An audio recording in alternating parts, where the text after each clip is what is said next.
अस्सलाम वालेकुम वरहमतुल्लाहि वबरकातुह। मोहतरम साथियों, मैं आपके सामने एक छोटी सी तकरीर पेश करना चाहती हूँ जिसका उन्वान है सच और झूठ।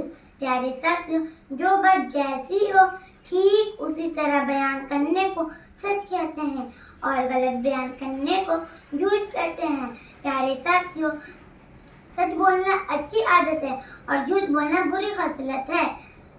सच्चा आदमी काबिल एतबार होता है, हर इंसान उसकी इज्जत करता है, लेकिन झूठा इंसान नाकाबिल एतबार होता है, लोग उससे नफरत करते हैं। अगर झूठा इंसान कभी सच बात भी कह दे तो लोग यकीन नहीं करते।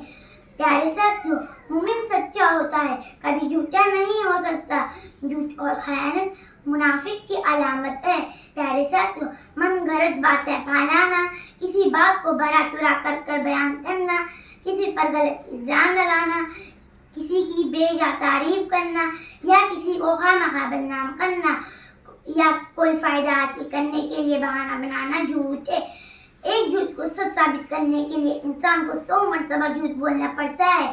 प्यारे साथियों, हमें हमेशा सच बोलने की आदत डालनी चाहिए और झूठ से बचना चाहिए।